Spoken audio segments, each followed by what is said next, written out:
Hello guys, this is your friend Naruto Audio Fanfics and we are back with a new fanfic.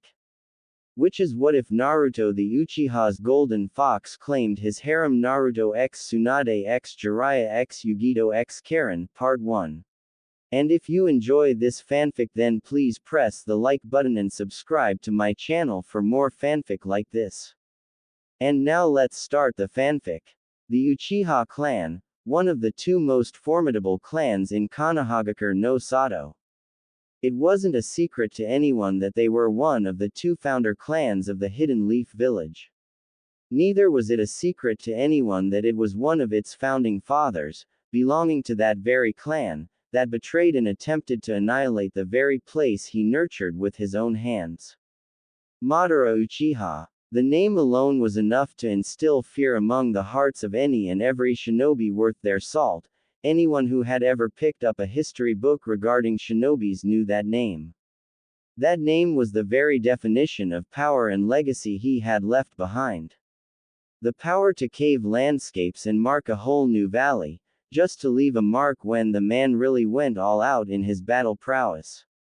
The Valley of the End was still a reminder to all those who had ever mistaken to forget the name of the menacing legend, the devil that once roamed across the land of fire like the Reaper himself, annihilating the very existence of any person he found unworthy of breathing from the very face of the earth. But not many knew that the man had married in secret. Yes, Madara Uchiha, the tyrant, crimson-eyed demon, the very virtue of death himself. Many names had been given to the legendary shinobi, but none had ever imagined him to be a man who would ever even think to have a family. But he had. The man who was rumored to be completely unstoppable against anyone other than the legendary Shodai Hokage Hashirama Senju. The same man wielding the Mokuten, the only one who ever went toe-to-toe with Madara, and lived the next day to tell his tale. The man who tamed the Lord of the Bijus, the Kyuubi in the palm of his hands with a mere glance of his menacing eyes. That man had a family. He married a simple woman, and he had a son. A child, born when the man had married a woman of his own clan, one who had managed to creep into the small cracks that were in that stone-faced man's heart. Together they got married and gave birth to a child. A child who was trained by his father, to meet the expectations of his eyes. No one knew of their existence even within the village, since Madara's fame brought with itself the hatred of his enemies too. The child who he had named after the very brother who had succumbed to his wounds, in his very arms and had left Madara with the power to take on the world by himself. Izuna. The boy had lived peacefully amongst his clansmen and villagers for quite some time. But it was only a tiger sleeping among its prey, waiting for the time to break free his fangs and claws and wipe the very existence of the people who he believed were the reason for his family's destiny. His mother, who he loved with all his heart, had gone to the point of death just because the grief of losing her husband had been too much for her to handle. That had been the night when he had let the darkness that hid in the skies to overtake his very being and gift him the power to wipe out anyone in his path. That night he had awakened the eyes that were only wielded once in history by his father. That night he wielded the Mangekyo Sharingan. With the new power coursing through his veins, he had started his rampage. The rampage that had destroyed the better part of a third of the village's infrastructure, and countless lives were lost in his wake of total insanity. Only one man stood a chance against him. It was as if history was repeating itself. As if their predecessors had taken birth yet again through a reincarnation. Tobirama Senju, the Nadaime Hokage of Konohagakure no Sato, had taken charge that night. He was the one who stood in front of the insane man and stopped his slaughter midway before it could continue on any further. Surely he was nowhere near the levels of power his elder brother, Hashirama Senju, once wielded. But after years of experience as a shinobi and as a Hokage to the village, there were few who dared to challenge him to a fight. However, Izuna Uchiha wasn't any man. The fight had lasted the better part of the night before his newly awakened eyes had no more to give into the fight against the fire shadow who stood tall above the defeated man that lay on his feet. There were few that Tobirama had respected in his life with all his heart. His elder brother and surprisingly Madara Uchiha was one of them. He didn't respect him for his actions in life. No, they were disgraceful in his eyes. He respected the man for his strength and character. The man held himself like a man of his stature should. And for that he had Tobirama's respect. But above all, what Tobirama respected the most was Madara's loving heart. Yes, that was what Tobirama knew to be true, no matter how ridiculous it sounded to anyone else. He had done his fair share of studying into the power that hid itself behind those crimson eyes. The power that the world once cowered before. And finally his search had led him to the truth. He had gained the answers he was looking for after years of study into the secrets lurking behind those eyes. The answer was quite simple in the end. Hate. That was the answer that had shown itself to him for the fruits of his labor. The greater the hatred in the bearer's heart, the greater the visual prowess shall be. But Tobirama knew it to be a contradiction in itself. For, if hatred was the key to unlocking the power behind those eyes, the trauma had to have come from a trigger that led its wielder to that hatred itself. And once again the legendary Senju had devised the answer. This time too the answer was very simple, always in front of everyone, but no one bothered to question it. Love. Now one might say, how are love and hate related? They are the polar opposites in reality, just like light and dark, yin and yang. But that was where the key to his answer lay. For light to exist, darkness had its existence too. Yin and yang always were in perfect harmony, for without one the other cannot exist. The greater the love an Uchiha hid within his pure heart, the greater the hatred would be when it was crushed by the world. As Tobirama had stood tall, his shadow looming over his defeated opponent, the Uchiha had asked for one last wish. Tobirama Senju was many things in life. Calm, stoic, calculative, logical, deceptive, a genius. But dishonorable wasn't one of them. Just like every Senju and every Uchiha, he kept one thing over all the others. Honor. And there wasn't anything more dishonorable than to deny the last words of a man breathing his last breath in the world. So he had crouched down as the dying man had whispered his last wish in his ear. Never before had Tobirama been so close to having his heart go under a cardiac arrest as that very moment. His wide eyes, astonished in disbelief, stared at the dying Uchiha, who merely smiled sadly with a warmth in his eyes that was never present even once during his battle. Tobirama watched his eyes turn dull, as the life within them disappeared when his chest stopped heaving breaths and he passed on peacefully. Tobirama never believed in superstitions, but at that very moment the concept wasn't too foreign to him. For it had happened yet again right in front of his very eyes.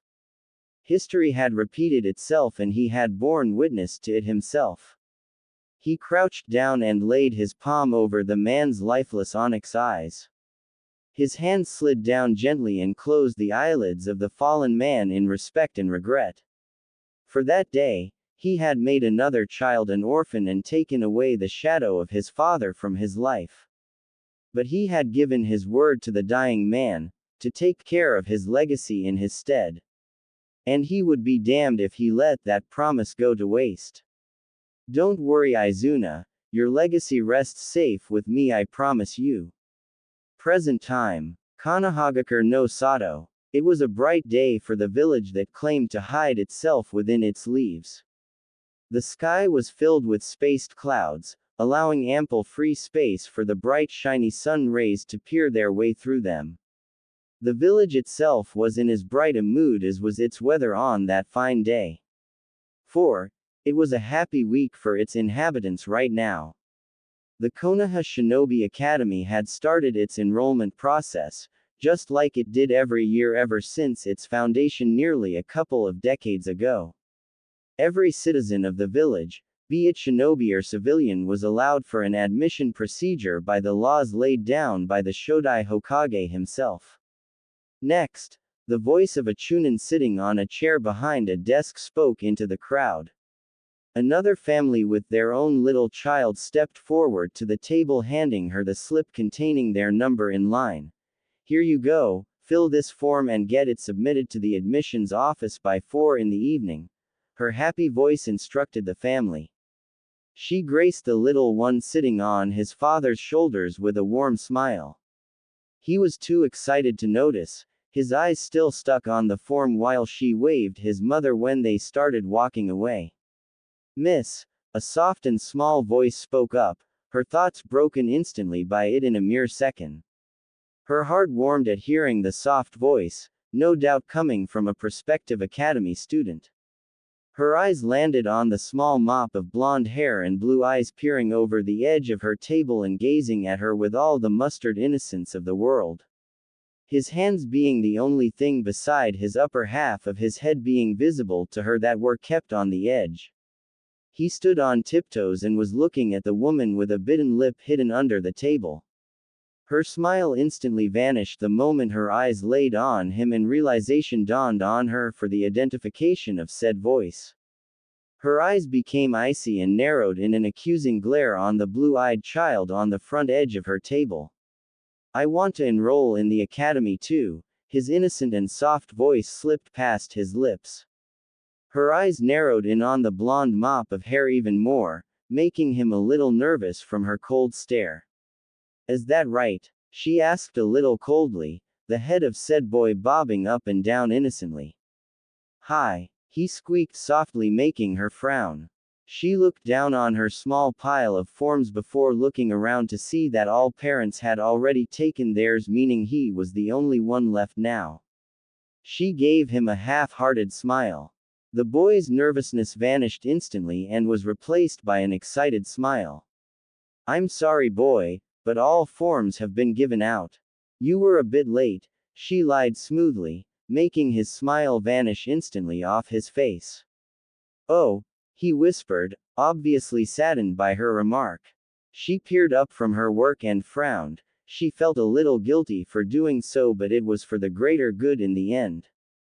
That was what she told herself and continued on her work to take her mind off of it. Where can I get one then, miss? His innocent voice spoke up yet again, making her let out a sigh and slam her pen down in annoyance. He was startled a bit at her sudden loud action and stumbled on his toes, causing him to stumble back a bit. You can't. All forms for this year's admissions have been given out, you came too late. Now go and try again next year. She answered curtly and picked her pen up. She went about her papers, not seeing the small watering eyes or the quivering lip of said boy. Thank you for your time, miss, she heard his soft whisper trailing with a small sniffle at the end. She stopped her work momentarily to see him walking out slowly, no doubt in sadness if his little hunched shoulders were any indication. She bit her lip when she saw him open the metal gates to the academy and turn around. She wanted to stop him, but he had already gone away by then. A sigh slipped past her lips and her hand massaged her temples tiredly. Why am I feeling sympathy for him? He is nothing but trouble anyways, just like them, she thought bitterly, and went back to her work. The blonde's golden locks shone as bright as the sun itself while he walked down the streets slowly. He wiped his eyes and saw the main entrance for the academy children in front of him, which would open a couple of days from now for all the new admissions. But not for me, he sniffled to himself and walked to the wooden swing in front of said gate slowly. The swing made soft creaking noises every now and then while his legs waved in the air with each movement he took on the ride. It made him feel a little better, the shade of the tree, the nests of the birds over it chirping loudly. He loved nature, it always made him feel warm and nice. Especially the garden in his house. Ka-chan, see, this is where I'll come day after tomorrow to become an awesome shinobi. His little reprieve was instantly worsened even more so than before when he heard those words. His longing blue eyes stared at the family with a look akin to that of someone who could just wish for what just could not be his family. He bit his lip, watching on with that same longing gaze at the boy hunched over his father's shoulders while they all laughed at his expense. Yes, you're right, but first we have to submit your form to the Hokage tomorrow, sweetie, or you won't be enrolled, he heard and kept it in the back of his mind for future reference.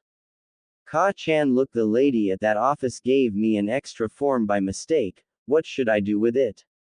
His voice rang when he walked past the tree where our adorable little blonde sat.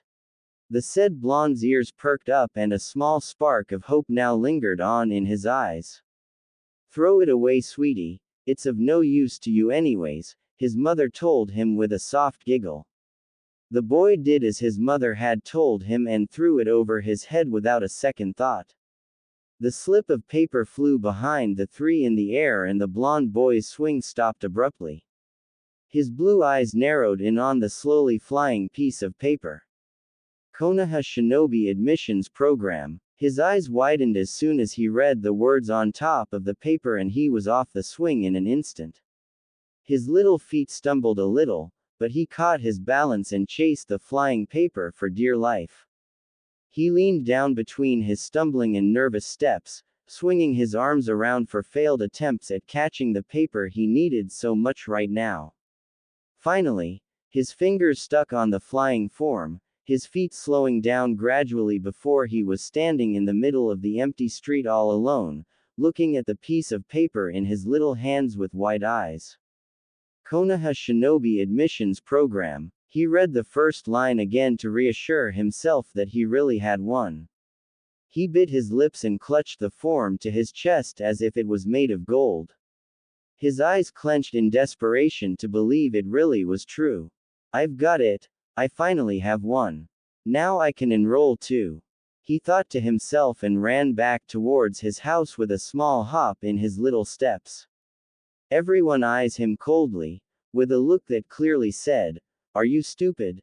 Seeing him clutch a piece of paper to his chest so protectively as if it was his whole life. But the child could care less, he was far too happy right now to pay attention to these little things at the moment. He had a form to fill and submit to the Hokage tomorrow. Next morning, the streets of Konoha bustled with happy villagers going about their lives. A small boy, with his shiniest golden locks, walked around them, snaking past legs to make sure Che didn't bump into anyone. The admission form, now all filled out, was still clutched to his chest like a lifeline. 4. He had to make sure he didn't accidentally lose it. No, that won't do at all. He had never been to this part of the village. It was the main shopping district, acting as the nerve center for the entire village. He had never needed to. He always stayed in his clan compounds. They had everything he ever needed anyways. They were really nice and cozy, they made him feel safe. Safer than he felt now from all the cold glares and snide remarks being sent his way from all those he caught eyes from. He still got those occasional stares or remarks in his clan too, but they were a lot lesser in his own clan grounds. They were used to his presence there on a day-to-day basis. The rest of the village wasn't. Plus, he wasn't oblivious as to the reason for said treatment towards him exclusively. His mother had told him everything before she had passed away a few months back. His father and grandfather had done bad things to the village and hurt a lot of people in the village before the past two Hokages had put a stop to their actions. That thought made him smile, thinking about his dream. His eyes raised their level upwards, to see the mountain shadowing the back of the village with two sacredly carved faces watching over them all at all times. That was his dream. He would have his face up there too one day. He would become Hokage. Hokage Tower. His soft footsteps made their way in front of the large tower that stood tall smack bang in the middle of the village. His baby blue eyes widened in awe, looking at the tower in nothing but pure admiration in his eyes.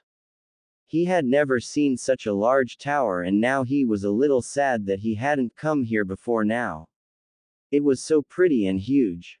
He broke off his thoughts when a Junin gave him a slight nudge and went about without so much as an apology. His eyes gazed on the back of the man before turning back to the tower with a small smile, the form now clutched ever so tightly by his chest. He walked through the large hallways of the tower, stopping every now and then to see and read the small things written underneath some portraits of important figures stacked on the walls. He admired the teak wood walls of the tower and shining wooden floor that made him feel almost self-conscious about stepping on. He walked on like a lost man in an unknown world. Several genins, chunins, junins and even some doctors and normal civilians had walked past him now. No wonder this tower was in the middle of the village. It not only had the Hokage but everyone came here, so it made complete sense to his innocent mind. He tried to stop some people to ask them for directions to where he was supposed to go in such a large building, but no one was stopping for him. Either everyone was too busy or no one wanted to help him. He thought it was the first one, a little uncertainly. Finally, after going on confused through the first 2 floors, he reached a point where he saw a middle-aged lady sitting on a table, right besides a door that had only one kanji over it. Hokage. He had no doubt that this was the place he was supposed to go to. He walked up to the desk, first looking around to see if he had to get a number in a line like yesterday. He stood there innocently for a few minutes, when he finally saw a man just walk to her before she did something in her book and let him go in. He smiled, finally seeing there was no line or need for any waiting, and walked up the desk. Just like yesterday, he stood up on his toes, his face peering over the edge up to his nose. "Miss," his soft voice spoke up, startling her in surprise. She looked up and blinked to see 2 cute eyes blinking back at her. She was about to smile when realization dawned on her as to who he was, and her face was masked in a neutral expression. "What can I do for you?" she asked curtly, without so much as a hint of emotion in her voice. The blonde though smiled, seeing she wasn't sending him away or talking to him rudely like some people had done before, and put his form on the table with one hand and clutched the edge of the table with both of them for a little added support. "Can I meet the Hokage, please?"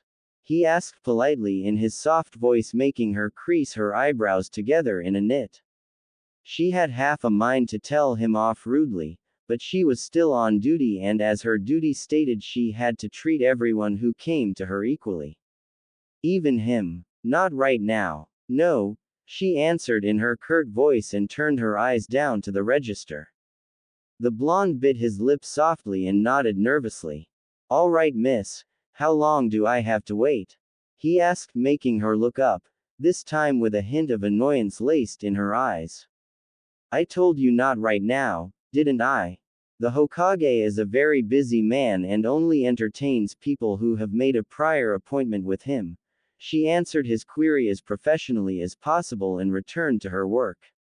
Her nodded hesitantly yet again, inwardly glad she was answering his questions so nicely. "What's this appointment, miss? How can I get one?" he asked innocently, making her let out a tired sigh. He would leave her alone to her piling work until she had cleared off all his doubts. She looked at those innocent, wide, curious eyes that were looking to absorb each word she said. Nope, not at all was he leaving her alone simply by himself. Now her full attention was on him to get him away as quickly as possible.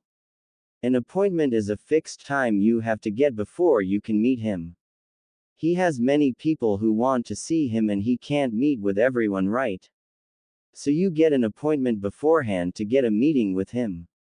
Do you understand now? She asked tiredly and got a happy nod from the bubbly boy. She sighed in relief that he was at least smart and she wouldn't have to waste any more time playing this rapid-fire round with him. "Can I get an appointment too?" he asked happily. A sigh slipped past her lips and she nodded tiredly. No matter how much she wanted to refuse him, He had all the right to meet the man and get an appointment. Her finger trailed down the register to get a free slot and stopped at the first one. Her eyes turned up to the blonde staring at her intently and she nodded to him, making him beam happily. There's a slot free for you. Come back and meet him in 2 weeks. Come back after lunch, I'll fix you an appointment then, she said simply and looked down the register to book it. The azure eyes widened in shock at her words. But the academy starts in 2 days and tomorrow is the last day to be admitted. Can't it be before then? He asked hurriedly, his voice carrying the worry that was now etched in his heart when he saw her shake her head in negative straight away. No, all the slots until then are filled. You can't meet him before then, she said curtly and wanted to resume her work when his voice cut through her thoughts again. Please miss, I won't take long. Just 5 minutes, I just have to get him to stamp this C, he said, pulling up his arm to show his form with the blank place for his stamp. Her frown deepened into a scowl as her patience were now getting thinned by the second. She shook her head with a clenched jaw and his eyes now turned pleadingly wide.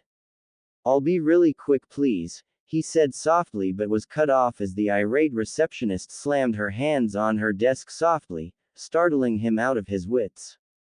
Don't you understand, boy? He doesn't have time to meet and entertain children like you all day. Now go and come back for your appointment. If you wanted to enter so bad, why didn't you come earlier?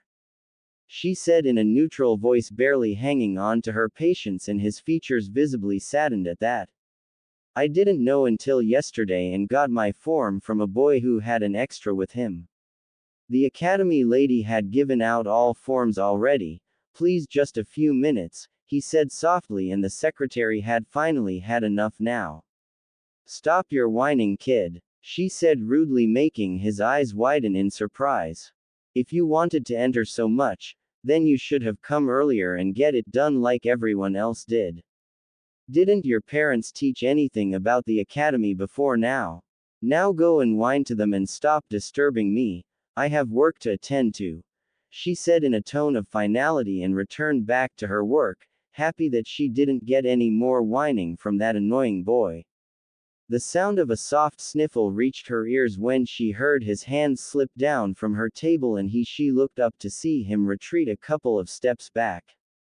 He was holding his form in both his hands now, and his silky golden hair now shadowed his eyes.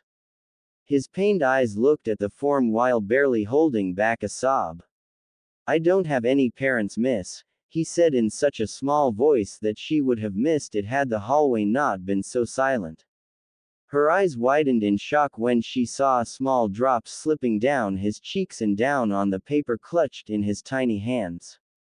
Her heart clenched at the sight when he spoke up with a polite boy, shocking her to the core at his form of respect even after the way she had treated him. I'm sorry, miss, it's my fault. I shouldn't have forced you like that and disturbed you from your work. Thank you for answering all my questions so nicely and giving me your time. I'll take my leave now, he said softly with a slight sniffle, rising up from his bow to wipe his nose sloppily with his sleeve. Her astonished eyes watched him walk past her table silently and throw the form in the dustbin kept to the side. Guilt crept up her heart and she bit her lip. No matter who he was still a little child and didn't know what to do without his parents to tell him.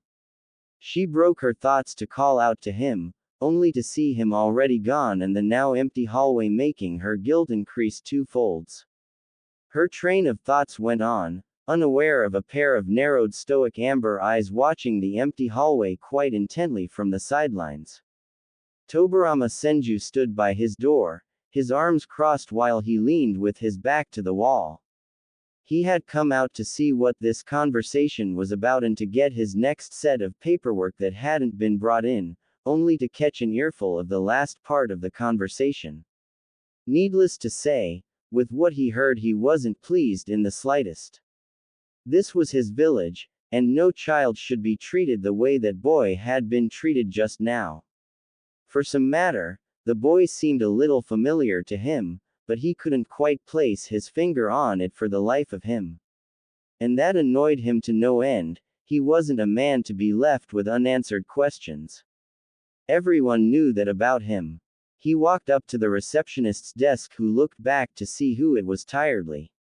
Her eyes widened in shock at seeing Tobirama himself standing there, albeit not looking at her, instead his eyes now dead set on the dustbin kept to the side. She stood up, scrambling the messed up piles of paper hurriedly, knowing how eyeing the man could be for such trivial matters. Hokage-sama, what can I do for you? She asked with a slight stutter of nervousness and cursed herself for it inwardly. He paid her no heed and walked to the dustbin that had caught his eyes now, and picked out the small slip of paper laid on the top. His eyes narrowed in on the sloppily filled form. Especially the small wet spots now marring its surface, no doubt made by the tears of that innocent child. He focused his thoughts on the form itself and read it thoroughly as he was used to like always. Konoha Shinobi Admissions Program. Admittee's name. My name is Naruto Uchiha. Mother's maiden name. My ka-chan's name is Miya Namikaze. Father's name. My two-san's name is Izuna Uchiha. Legal guardian. Father's name. I don't know about that, but I'll tell you after I ask Kagami Oji-san. Clan status, if any, I am from the Uchiha clan. Age. I am 5 but I'll be 6 in 2 weeks. Reasons for joining the academy, to be filled in by the admittee. Shinobi are cool. My two-san was a great one from what my ka-chan told me. And I want to be one like him. Oh, and I want to be the Hokage. Pledge to loyalty for the village, to be filled in by the admittee. I love my village but I don't know what this pledge is. I'll get it after I find it. So please give me a little time to find it, alright?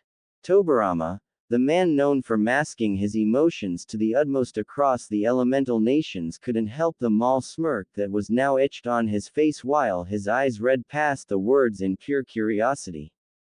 The cute way he had filled out the form with, and how he had forgotten to add his own picture to it, made it quite clear to him that the child didn't have the slightest bit of idea how to fill a form and had tried his best regardless of that, to the best of his knowledge. The small tear stains had smudged up his already sloppy handwriting a bit, but he could make out all of it quite clearly. He was surprised for a moment to read his father's name, but now it made sense to him why his secretary had been so adamant about sticking to the rules, particularly with him. His eyes left the form and looked up to the nervous secretary. His gaze narrowed in on the woman, who shivered a little, gulping softly in nervousness from the man's intense stare. Why didn't you let the child meet me? He asked stoically, though the dangerous glint behind it wasn't lost to the woman. Why, you see, Hokage-sama, there was no time slot left in your timing register, and her voice was cut off by the piercing voice of the man, whose eyes had narrowed even further at her slight stuttering voice. I have a little free time in between my appointments. Surely a few minutes between any one of them could have been discerned for the child, since the matter was so trivial as to just needing my stamp of approval. So why? He asked again in a steel-like voice, making her gulp down her nervousness and try to speak, but he cut her off again. You hate him. He stated simply, leaving no room for arguments. Her eyes widened in shock when he slapped the truth in her face, and she shook her head vigorously. He paid her lies no heed and continued on, completely undeterred. He is his father's son, yes. He has his grandfather's blood coursing through his veins, yes. He is related to 2 traitorous shinobi of the village, yes. He said stoically, and watched her look at him speak as if he was an alien of sorts, no doubt shocked by his words, but he didn't stop. But he is a part of this village. He has done nothing wrong. He doesn't even have anyone to teach him how to fill a form properly. He spoke pointedly, slapping the form on the desk for emphasis over his point. The woman flinched at the slapping sound, but peered her gaze over the cutely filled form, feeling even more guilty and ashamed than ever before. How would you feel if you were an orphan and someone slapped that point straight into your face, her words full of disgust and loathing? He asked coldly. She couldn't meet his accusing eyes with her own and turned them down to her feet in shame. She shrunk visibly under his stare that he held for a moment, before picking the form up and walking away. But just before he walked down the stairs he stopped for his final parting words. "Go home and don't return tomorrow," he said blankly, and the secretary snapped her neck up to stare at his back with horror-stricken eyes. Hokage-sama," she stuttered out in shock, and he glanced back with his lone visible eye to make himself quite clear now. "You're fired," he said simply and walked down the stairs, leaving a stunned and shell-shocked Kunoichi behind.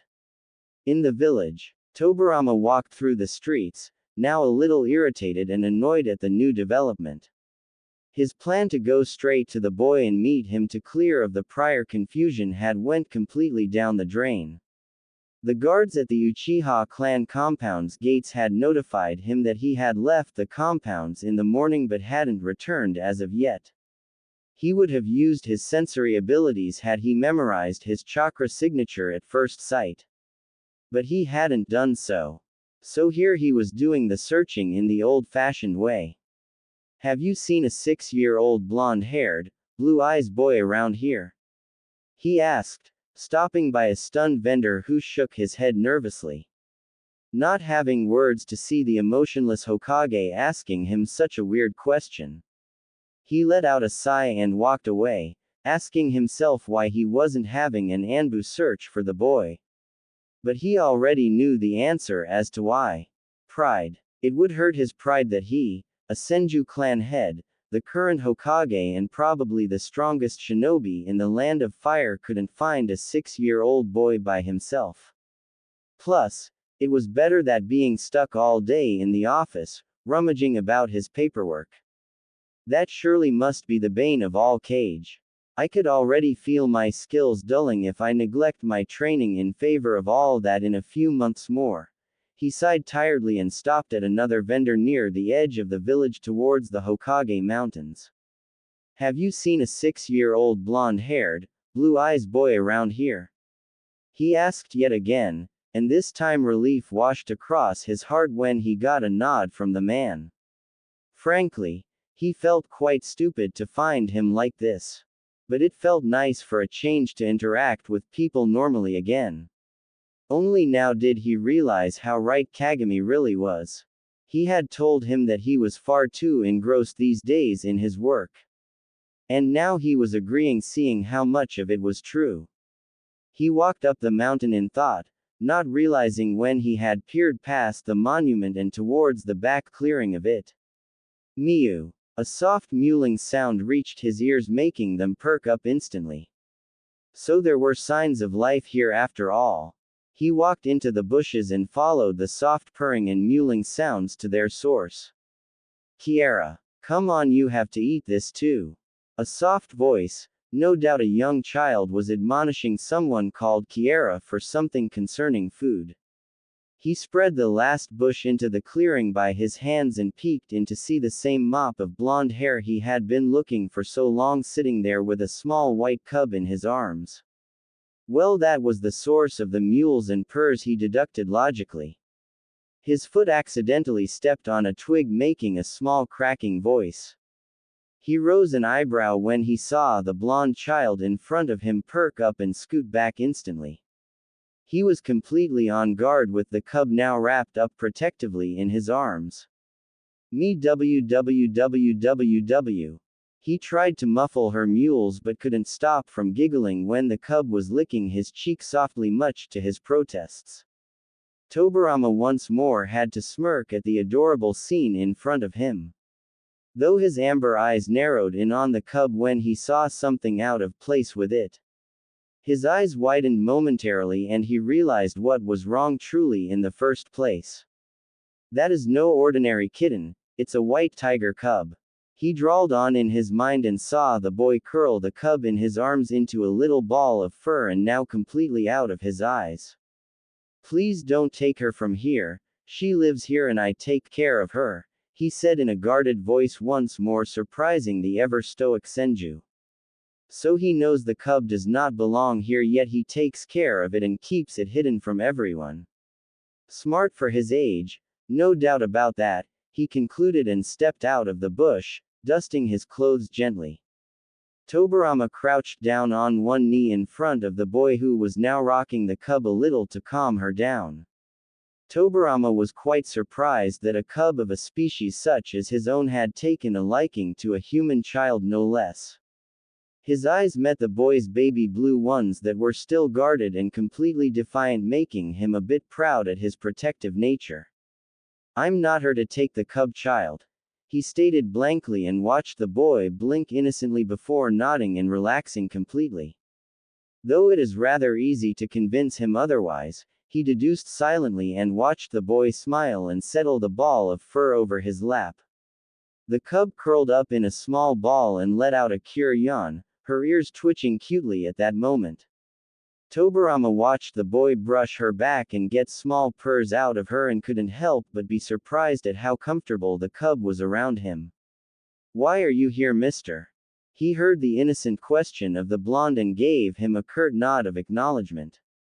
He pulled out his folded form from his pocket and handed it to the boy, who took it hesitantly, no doubt wondering what it really was. Naruto unfurled the folds and had wide eyes when he saw that it was his admissions form. But more than that, he was astonished to see the stamp that was now marked in the blank square he needed to have filled in the first place. It was the official stamping that donned the kanji of Nadaime Hokage over it, along with it saying it was approved. He looked at the man with a bright and grateful smile. "How did you get it signed, mister? I thought the Hokage didn't have any appointments for 2 weeks. Did you have one earlier and get this signed for me?" he asked, making Tobirama purse his lips in thought. So the boy had a dream to be Hokage, but was still so innocent and oblivious to the fact that the current reigning Hokage was sitting in front of him. That was amusing, to say the least. "Yes, you could say that," he said simply, and saw the blonde too happy to notice his slight hesitance in words. Naruto put his finger on the cub's nose and gave it a soft rub, only to make said cub scrunch it up in irritation. "Me www." The cub mewed softly and Naruto kissed her head in an apology for disturbing her nap, getting yet another purr out of her. But he had to show her this. "See, Kiara, this mister got it signed for me. Now I can go to the academy too," he whispered to her, and Tobirama saw now the slight tear marks on his fair cheeks. The child had been crying her, no doubt. "Me www." The cub mewed in a hurt-like manner, making him chuckle at the pouting blonde, who had bonked her softly when she tried to lick and bite his form instead of reading it like he wanted her to. "You don't have to eat everything, you glutton," he scolded her half-heartedly, before scooping her up and kissing her nose to make her lick his own softly. Tobirama chuckled at the boy's antics, making the boy turn a bit sheepish and stick his tongue out childishly. The stoic Senju wondered just how long it had been since he had had a laugh like this. He was now becoming socially inept, not that he normally wasn't, but now he would be even more. He sighed when he saw the confused-looking Naruto and Kiara blinking at him innocently, wondering what he was thinking, no doubt. "So you want to be Hokage?"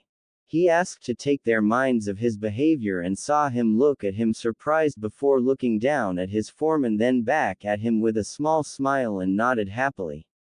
"Hi, I'll become the Hokage one day," he said, making Tobirama smirk ever so slightly. The boy had said, "want to become," it was, "will become," which left only the argument of when he would become one. And why is that, if I may ask?" he asked in a hint of curiosity, eyeing him calculatingly to discern his incoming answer.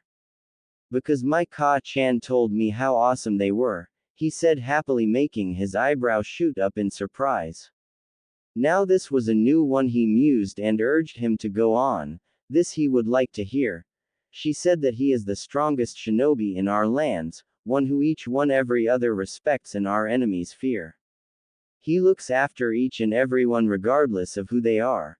Maybe if I become one, everyone will love me too. He whispered the last part in a faraway voice, making Tobirama's eyes soften ever so slightly. I see, he said in affirmative. He knew of the child's scorn, but he could implement that the child be treated fair in every possible way. For which there was his decree in place, but he could not make them accept him, that only came with time. He had even tried to adopt the child by himself, but the clan laws he himself had placed once had stopped him. Oh, the irony, his own laws working against him now. But there was nothing he could do. He did belong to the most royal family of the Uchiha clan, with the most noble of their bloods. There was no doubt in anyone's minds that he would one day inherit their pride and joy, their kekkei genkei in his eyes too. It was his birthright after all. That was the very reason he had been rejected in the first place. The fear of their bloodline's purest form falling prey to an outsider, a senju no less, was a risk the Uchiha clan wasn't willing to take. It had always pained his heart that he was the very reason why he had been orphaned in the first place, and how little he could do for the boy without making it look personal. The power of the Hokage came with several restraints. Not showing favoritism to a single individual being one of them. He had known his mother for quite some time. A nice woman, belonging to a small shinobi family without any fame and marrying into the most strongest families of the Leaf. Even after her husband's death, she hadn't kept even an ounce of animosity or ill will towards him personally. Both sat in comfortable silence, with Tobirama's conflicted amber eyes gazing over at the waterfall in front of them with a glance holding a hint of solemnity in them. It's a nice dream, he said, in barely above a whisper but loudly audible to the blonde child sitting by his side, clearly enjoying the calm serenity of nature all around him.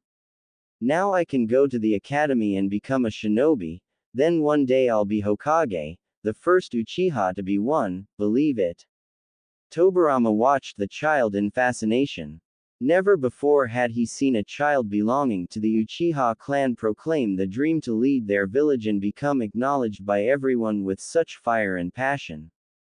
They were raised up in an environment to always pride themselves in their old ways. Especially, their mightiest Sharingan. But this boy was different. Different from all those that came before him. Different from Izuna. Different from Madara. Almost purely out of instinct, he raised his hand. His large hand covered the boy's small head gently. Naruto's curious and wide baby blue eyes looked at Tobirama with all the innocent confusion in the world. The child was no doubt confused by his action. I believe you, he said simply. His voice holding no emotions in them like usual, the ever-stoic voice of Tobirama Senju. He watched those azure eyes widen even more than they usually were, and his features suddenly became hesitant and nervous. Naruto hadn't expected him to say that. His voice was so firm, so confident. He couldn't even decipher an ounce of doubt in his words. It made a warmth envelope his chest like never before. He truly sounded like he believed him. The first one ever aside from his mother to believe in him and not outright laugh or send a snide remark at him. Tobirama ruffled his hair gently and looked straight, not seeing the boy glance at the man every now and then, in a newfound nervousness shining in his eyes. Naruto couldn't understand the man. How could he believe in his dream just like that? He didn't even know him. Say. His soft voice rang in the comfortable silence. Tobirama gave no signs of hearing him, but Naruto could feel his complete and rapt attention on him.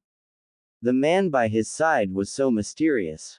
How can you believe in my dreams so easily? You don't even know me, he asked in childlike curiosity. Tobirama sat in silence for a few moments, as if pondering on the words of the child. However, he wasn't. He knew the answer to the child's question the instant it left his lips. No, he was instead pondering on the nature of his words. They weren't put forth like a normal child his age would. His voice was innocent and childlike, but he knew for these were the moments in one's life, the questions of man's childhood that forged the path he would no doubt endure for the rest of his life. I know you, he said stoically, chucking a pebble in the lake in front of him. The pebble bounced a number of times, the ripples echoing in the water as if rippling with the weight of the words he was considering at the moment. For I know everyone in this village, he continued in his emotionless voice.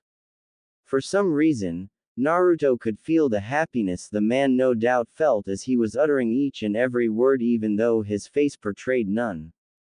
Every elderly, man, woman, child, family, place, he continued on not noticing the blonde's curious eyes glued on his face from the side. Tobirama turned his glance down on the lake's water, his own reflection staring back at him. A leaf fell over it, rippling apart the mirror image. For I am the stem that holds its leaves, fruits and branches up, even in the mightiest of winds. For each and everyone in this village is a part of me, my responsibility, he said, making Naruto's face turn to one of realization. Tobirama smirked ever so slightly at seeing the dawning face of the blonde and turned his glance to him. Naruto could feel himself drawing into the man's powerful and intense eyes. They held such confidence, such fire in them. He couldn't help but feel respect for the man he had just met. His mother always used to say that one glance in a person's eyes was all it took to assess his heart. And for the first time, today he found her words to be true. He respected the man, but from this point on he looked up to him. For I am the Nadaime Hokage of Konohagakure no Sato, the shadow that protects this village from the fiery rays of the skies, he said stoically. His voice had such authority in it that it made Naruto's hair stand up for a moment. Naruto looked down to the water and flailed his dipped feet gently in the water. He smiled, watching the fish inside tickle his toes softly, getting a few giggles out of him. Tobirama himself watched on in pure curiosity. The boy's calming presence was inviting fishes over to him. He glanced back to see a couple of deer grazing the grass softly. It was strange, they should no doubt scour off as soon as they see a human. His eyes turned to the giggling blonde by his side.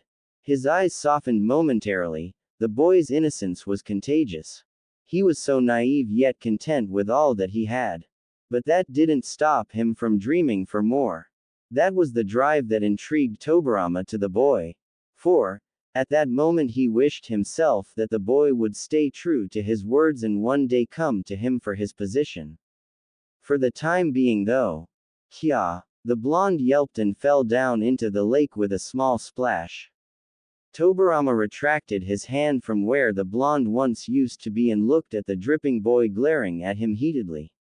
He only showed one response to him though. He merely raised an eyebrow. It seemed to infuriate the blonde boy even more when he pointed an accusatory finger at him. You did it on purpose, didn't you? He asked heatedly, making Tobirama's eyebrow shoot up a bit more. I have no idea what you are talking about, he lied smoothly. Years of being a political and militaristic leader had honed his deceptive skills to the utmost precision. But how will you become a Hokage, when you can't even save yourself from falling into a lake? He asked stoically, though the underlying mirth of playfulness wasn't lost to the blonde-haired Uchiha. He fumed and almost had steam coming off of his ears. That stoic voice was getting on his nerves and he was lying too. It wasn't fair. Splash. Ahahaha. The blonde laughed and giggled, holding his sides when they started to hurt a little. Tobirama's eye twitched in annoyance. He brought a hand up to his face and brought it down slowly. The dripping droplets collecting in his palms and falling down his dripping form harmlessly. He merely glanced at the boy stoically, the blonde boy who had the nerve to splash water at him of all people. It was truly amusing and utterly surprising to him. He watched the boy double over in laughter and slap the water with his hand, mumbling incoherent jokes pointed at him and then laughing at him. It would have been an adorable sight, had he not been the one who was currently dripping, that is. You do realize that you just splashed water on a shinobi who is renowned throughout the elemental nations for his unparalleled mastery over the water element. His stoic voice rang throughout the clearing. The blonde's adorable giggles ceased and he watched on Tobarama's towering form, cowering a bit. And that too while you were standing in the middle of a lake full of water itself, he pointed out abroad the obvious. Naruto couldn't help but gulp and watched the surrounding water bodies a bit nervously. They looked quite scary now. Now we can settle this peacefully like adults. Naruto tried to negotiate with a sheepish chuckle and Tobarama's eye twitched dangerously at his stupid excuse. Well, that will not be possible, he reasoned in a sudden calmness that Naruto took as a cue to run. Since you're not an adult. Now get back here, he shouted and formed a couple of water whips in his palms.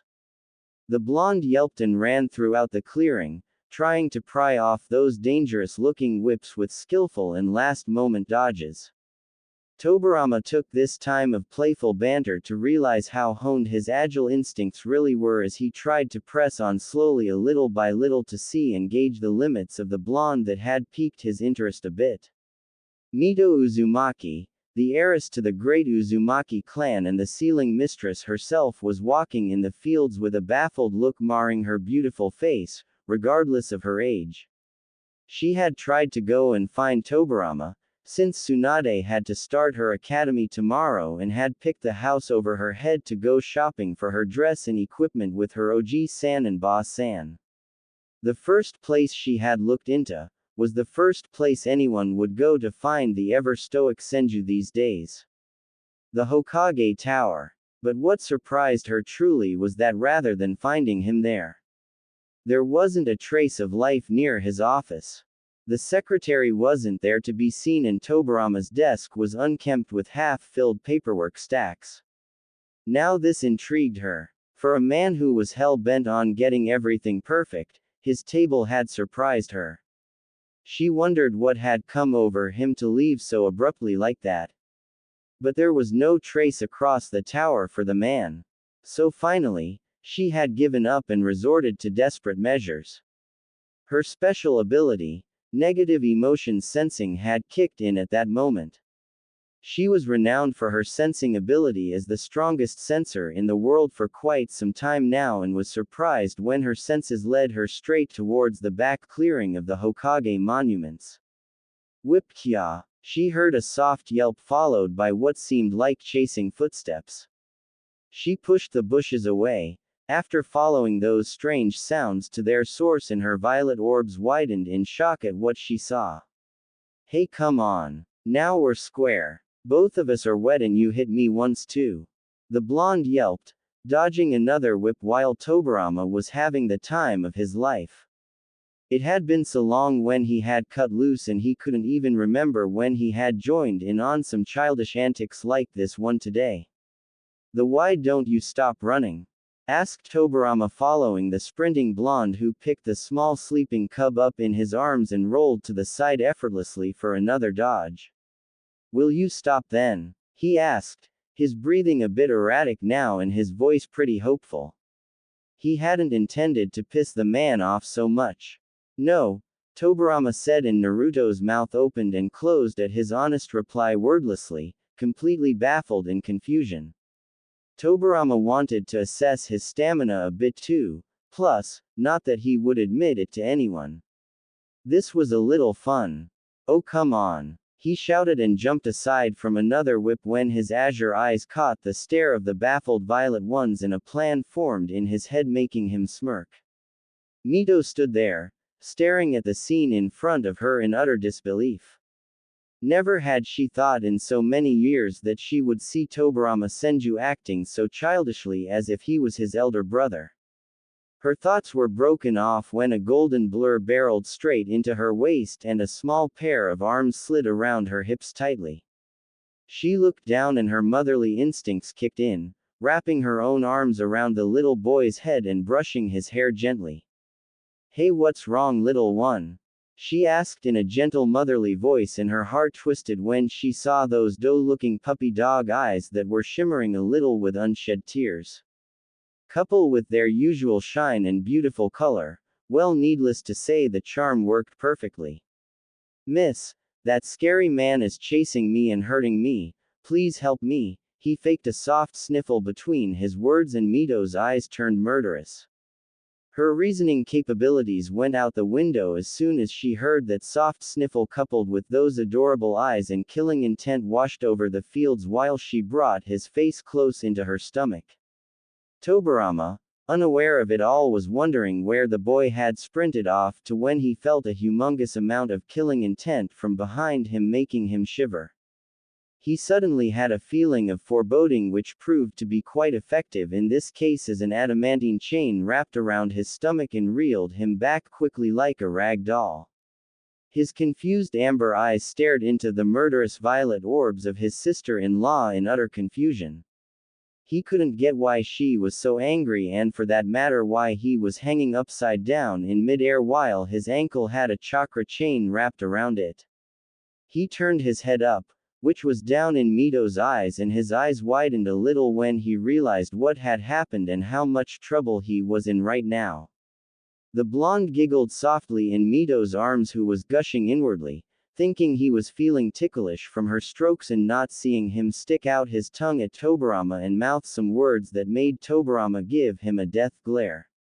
"Shinobi don't play fair, old man." He read the blonde's lips and fumed inwardly when he saw his soft snickers and turned his head down, which was up in Mito's case, and saw her scowling face. Her intimidating posture was towering over him, her hands on her hips to make her point clear. "Mito, this is all a misunderstanding, you see." He tried to reason with the bristling Uzumaki heiress, who was in no mood for negotiations. Already falling under the charm of Naruto's puppy dog eyes no jutsu. "Tobirama Senju, how dare you scare a little innocent child like that? Have you no shame? I didn't expect this, least of all from you." Her regal voice scolded him, and he shrunk a little like a child in front of his mother. "But I didn't," he said again, but trailed off when he saw her eyes narrow dangerously and his ear was being pulled and twisted quite painfully.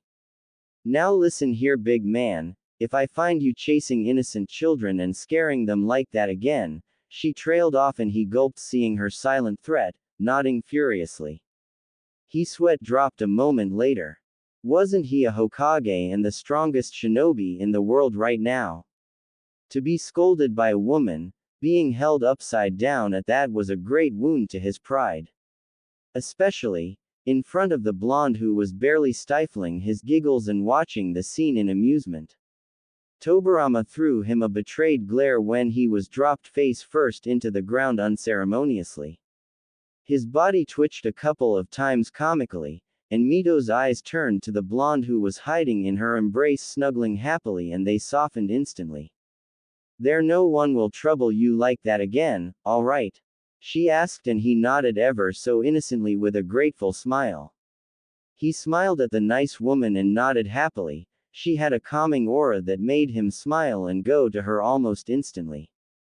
They heard a cough, and Naruto turned to see Tobirama dusting his clothes off and trying to gather up what was left of his wounded pride right now. "So Mito, what brings you by her to find me?" he asked, trying to change the subject, and the Uzumaki heiress blinked innocently and realized what she had come here for in the first place. "Tsunade had picked the house up over her head because you didn't come for her shopping appointment as promised. So, I came to find you, but you weren't at the tower, and then that search led me here," she explained simply, and he nodded. "I lost track of time," he said honestly, and the Uzumaki heiress gave him a knowing smile. No matter how he tried to mask it, she had seen that playful smirk on his face when he was involved in his childish antics mere moments ago. Naruto looked between the two nervously, seeing how they had forgotten about his presence here, and looked up at the orange sky only to realize how late it was. I should probably just go. It was nice meeting you too," he said in a soft, polite tone, making the two adults blink. Mito though caught his shoulders and gave him a stern look that made him freeze in place before her eyes softened and she cupped his cheek in her hand gently. You must be joining the academy too, right?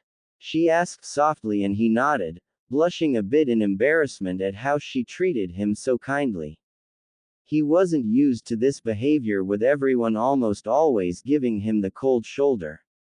Mito squealed in delight inwardly at the adorable boy who was a shy mess at her mere touch right now.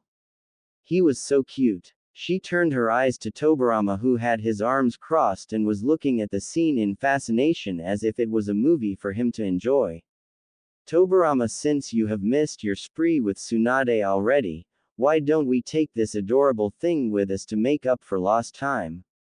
She asked with a playful smile. He smirked and nodded, raising an eyebrow at the boy who was looking between the two with lost eyes.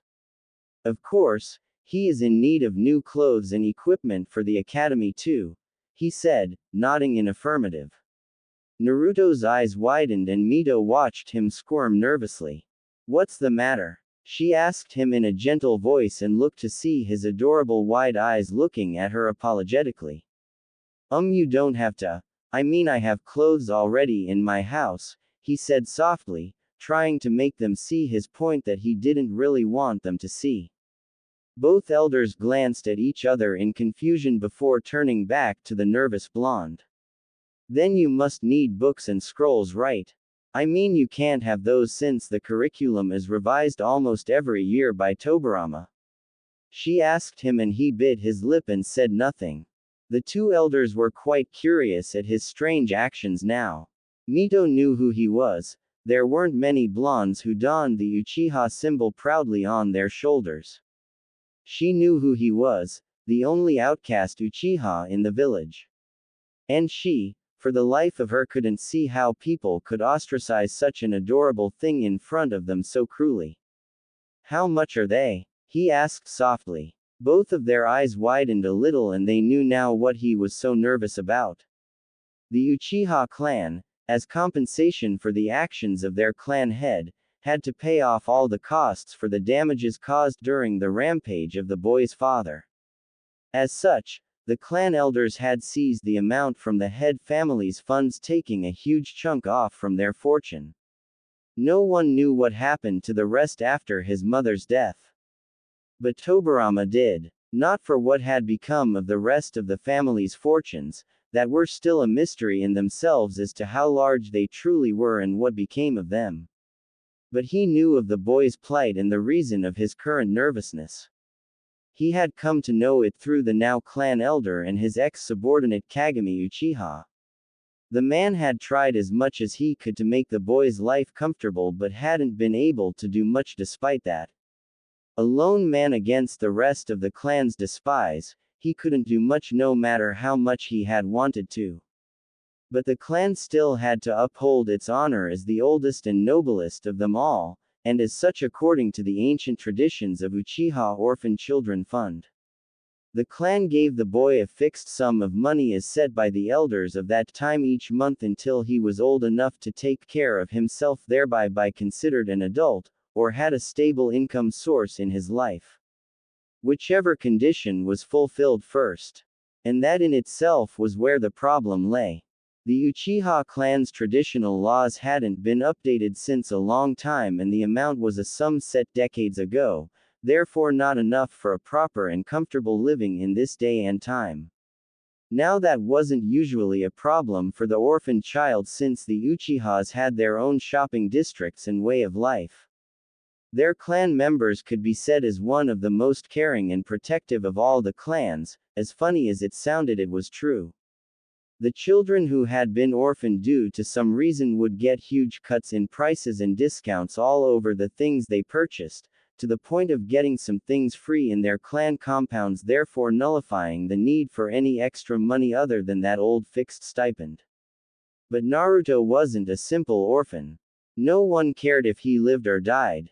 Instead, most would prefer it if he died and no longer a threat to bring more shame to their clan. Mito saw through Tobirama's contemplative expression and knew that the man was rummaging through his mind for a solution. But in this case she was a bit ahead of him. Tobirama, don't you have some manuscripts of the books you wrote last year for the new curriculum? She asked him, making the shaggy white-haired man nod in affirmative at her question. But they are mere prototype manuscripts I wrote containing only the most essential of materials. It had to undergo a complete rewrite by the order of the council since my writings were far too complex and detailed for children as young as them. He cut her musings short. Can I have them please, Oji-san? Asked the soft and shy voice of the blonde who was standing quietly to the side and listening to their conversations for a while now. Tobirama though saw his eyes, the eyes that were eager to learn. But what if he couldn't understand them? They would do more harm to the boy than good. Please, I'll give them back to you if I don't understand. But if you can all take them, he asked him in a pleading voice, and those innocent eyes made even his heart melt. He sighed. Looks like age really was catching up to him. He crushed those thoughts instantly. What was he thinking? He wasn't old, he hated being old, he scolded himself inwardly. All right, he said, and Mito giggled when the boy perked up with a smile in an instant. To Naruto they served two purposes. First, he got off from paying. But that wasn't the reason he asked for them. They were incredibly complex and detailed, written by the Hokage himself. Now that was a challenge, and how would he be Hokage if he couldn't even understand one's written knowledge himself? Tobirama wanted to see how far the boy would go with those manuscripts. He would keep an eye over him just in case he pushed himself too far and wasn't able to cope up with the detailed knowledge himself. Though he had a hunch that the boy might surprise him. And he loved these kinds of surprises a lot. All right then, I'll bring them over to your house tomorrow. Then we can see if you need those clothes and equipment really or not, he said stoically with a hint of warmth, and ruffled the boy's hair, who just looked at him with affectionate and longing eyes. Naruto had seen fathers do this to their children, and now he knew how nice it felt. Tobirama saw it, and a slice of guilt flashed through his heart when he saw those longing blue eyes that looked for affection in even the smallest of things. He was the very reason the boy had eyes like those in the first place. He had taken his father's life, in combat or not, and it weighed heavily on his shoulders now. This was why he never let emotions out of his heart. They made things complicated. Now he knew whatever the boy would say when he came to know he was the one responsible for taking his father's life, the boy would despise him. And deep within him he knew it would hurt him. But he would endure it, for he was a shinobi and he had promised his father to look after the boy. Don't worry, Izuna, I've got eyes on your boy now, he thought when he watched Mito pinch the cheeks of the blonde who was blushing and mumbling incoherently with pinched cheeks to let go, not that the Uzumaki heiress was listening to him in the slightest. All right, Oji-san, Mito-sama. I'll be taking my leave now, he said politely with a slight bow, and the two were surprised at the manners he had at so young an age. Before Mito could break out of her thoughts and tell him to not call her that, the blonde was off with a wave. Now how was she supposed to tell him? Her thoughts trailed off and she smiled at the stoic Senju slyly. Tobirama grew uncomfortable at the sight of that smile. That smile meant she wanted something and he was an essential part of it. But the thing that annoyed him the most was that she always got what she wanted, no matter what he argued with his ever-present logic. For that was the power of women that not even Tobirama Senju was able to overcome. He just prayed to heavens that Tsunade didn't turn out like her grandmother. He even shuddered to think what she would do to men when she grew up. Her temper was already of the legendary and fiery Uzumaki's. He just didn't know then how much the relations between the Senju and Uchiha clans were going to change in the coming future. The shining rays of a huge fireball placed in the sky made their way past the windows of out little blonde currently snuggled up in his futon. The curled up ball in between the large room squirmed slightly, just enough to make the blanket covering him. Moo. A soft mule rang in his room, his blanket getting plucked by something offending, making him clutch it tighter in his sleep. Go away, sleepy. He mumbled sleepily, curling up into a little ball. But the thing clutching his blanket tried even harder now, much to his added annoyance. What? Kiera? He whispered sleepily, his baby blue eyes squinted while trying to adjust to daylight when he took in the wide brown slitted eyes of his favorite cub. Moo. She mewed softly, licking his cheek and curling up by it with a small yawn. Though Naruto regained his bearings and finally came to his senses, but even still he couldn't help the smile that lit up his face at seeing his friend there. How did you get here, girl? He asked her, brushing her fur to get a soft purr out of the little feline.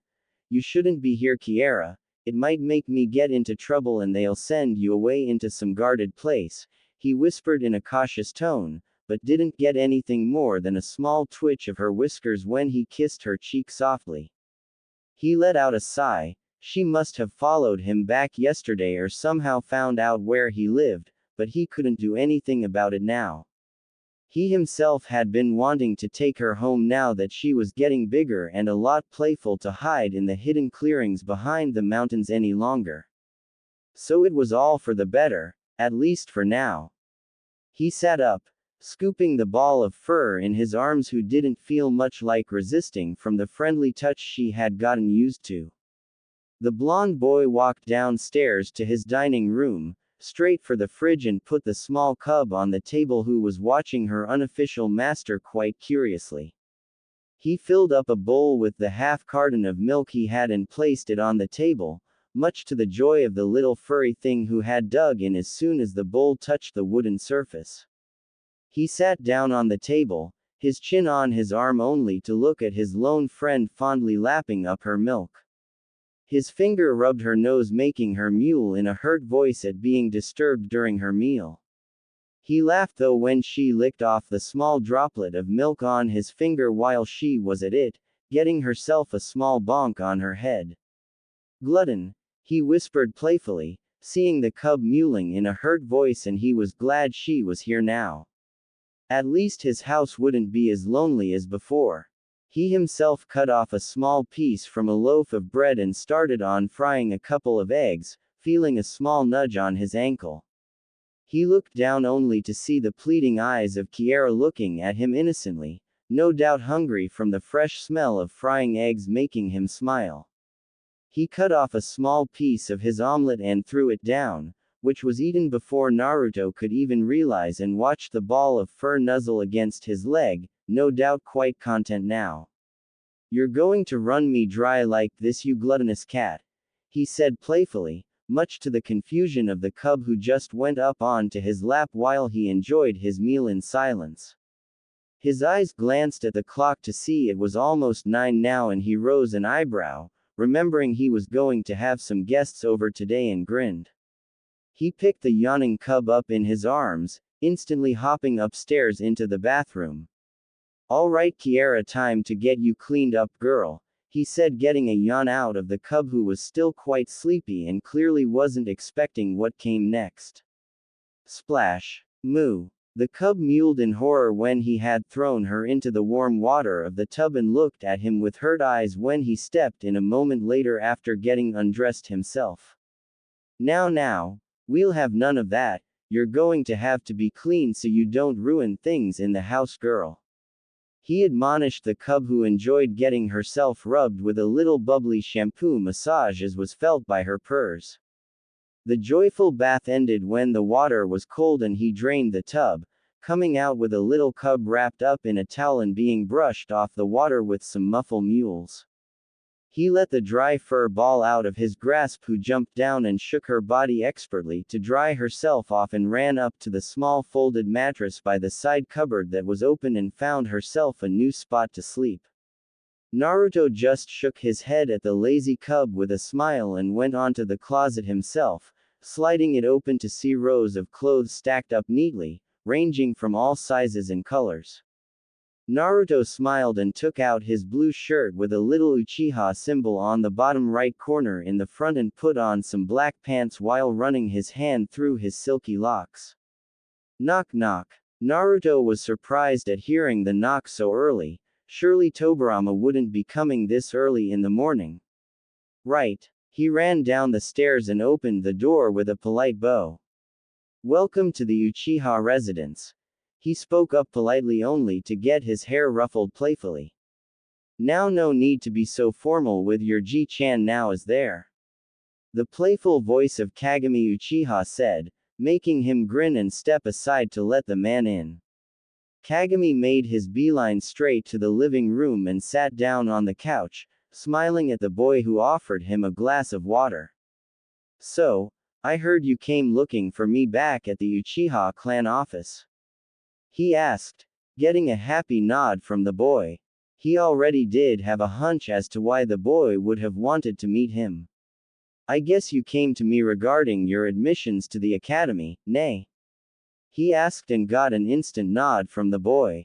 Don't worry, I'll take care of it. He trailed off, seeing the boy shaking his head, which now had him thrown into a loop. No need, Oji-Sani already got my admission form signed by the Hokage. The boy answered his confusion, making the man perk up in surprise. Kagami couldn't help but look at the boy in pride. That was the drive a child his age should have. That's great, Naruto. I'm proud of you. He spoke in warm tone, making the boy gaze at his lap while his cheeks turned pink in embarrassment. Kagami was still surprised that Tobirama Senju had taken the time to meet the boy on such short notice, but he remembered that the man was a bit too curious when it came to matters concerning him.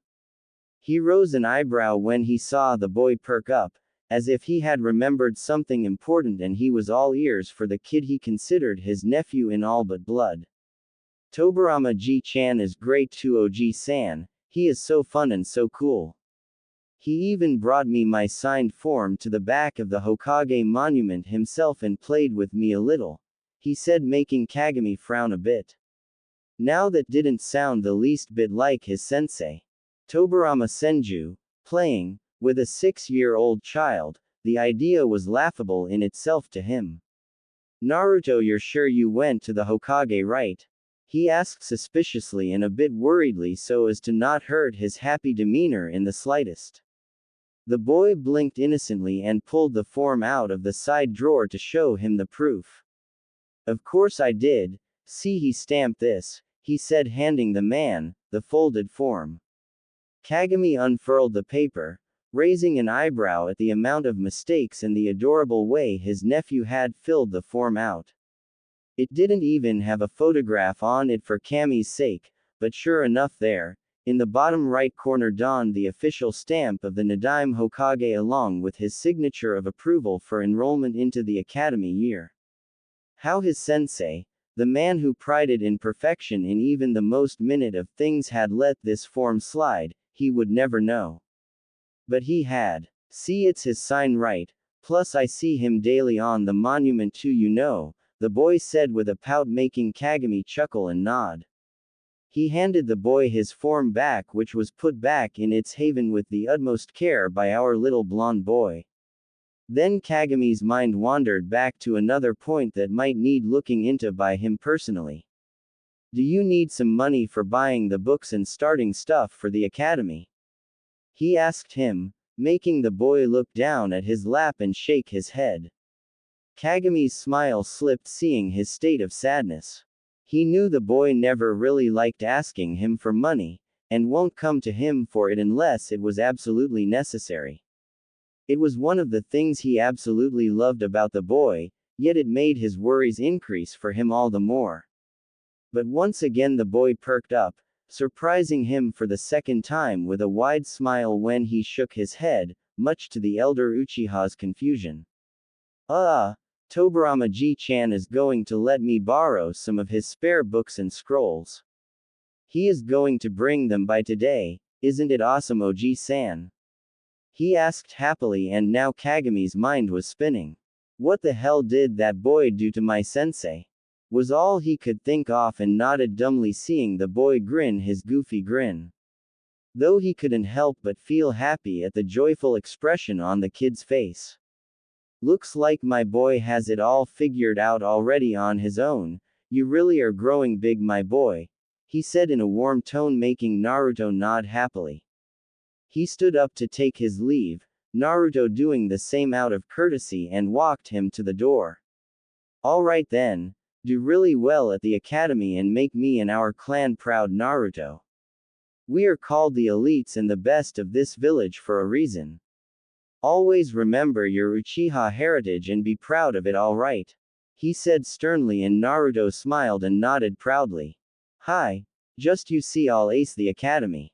Naruto boasted proudly, making Kagami chuckle and pat his head a couple of times to calm him down. The boy in turn looked sheepish and bowed politely when Kagami turned to leave. Naruto walked in, going straight to the porch of his house leading to the vast gardens his estate housed. He loved them as if they were his life. His mother used to tend to them and had taught him her skills before she passed away, and he took care of them as a remembrance to the times he spent here with her. He looked down when he felt a small weight on his lap and brushed the pure white fur of the cub now rested on his lap softly. You're really smart, Kiera. I'm glad you didn't come out in front of Oji-san, he whispered, placing a kiss on her head to get a small purr out of the little feline, and kept brushing her hair. He saw her yawn and sighed tiredly himself. The cub was too lazy for her own good sometimes. But he loved her all the more for her antics. Knock, knock. Naruto's head snapped back, hearing the doors knock, and he ran upstairs quickly with the little ball of fur in his arms. He ran into his room, opening the closet containing his futon and mattresses, and placed the cub on them. Moo. The cub mewed in confusion, tilting her head to the side cutely. He placed a ball by her side to play with and kept another pillow that she was glad and curled up on instantly. Alright, now you stay here and don't come out until I tell you to, K? He asked, not really expecting an answer, and ran downstairs straight to the main door. He opened the door and saw Tobirama standing there with his usual stoic look marred on his face and his arms crossed in front of his chest, but he was surprised to see the red-headed woman with her hair in two buns, the same one from yesterday, standing there with him. She wore an elegant white kimono with a red obi and the Uzumaki spiral adorned on the back of it, plus, he saw strange tags with some strange markings there hanging by her head. He bowed to them politely, like his mother had taught him to do if someone came to his home. Welcome to the Uchiha residence, he said politely, and the two looked at each other with a smile at the young boy's manners and the way he held himself like a true heir of royal blood. The two sighed inwardly though, instantly noticing the differences between this blonde and the one they had at home. They had tried to have Tsunade be just like him too, soft-spoken and polite, but the girl had been spoiled rotten by her grandfather before they could instill their ways of manners into her. She had even picked up on Hashirama's gambling habits and his infamous bad luck, and his legendary losing streak was even bad with the girl. It is our pleasure to make your acquaintance, my cute little thing. Mito cooed the boy, ruffling his hair playfully, making the boy a little shy, and his cheeks turned pink, clearly not used to such affection from a lady. Naruto led them into his house. Unaware to himself, the two took in the sights of the large yet elegant estate. It had been quite a few years since Tobirama stepped foot in this house, the last time being when he brought the news of Izuna's demise to the boy's mother. He shook of that line of thought while the boy walked them into the guest room. The two stepped in the traditional Japanese-style room and sat on the two offered cushions by the table in the middle. Several calligraphy scrolls hung on the wall as decorations, while small but faintly visible Uchiha clan symbols were carved into the wood almost everywhere. But both the elders couldn't help but feel nostalgic at the faint amounts of thick and potent chakra still lying everywhere around the house. It belonged to the man who had carved the wood himself along with Madara Uchiha to build the house from the ground up as a symbol of alliance between the two formidable clans. "I'll go and get some refreshments, please make yourselves comfortable," he said with yet another boy and left before Mito could stop him from the formalities. She put her cheek in her palm with a pout, though smiled seeing the faintest of smirks dawning on the current Senju clan head's face.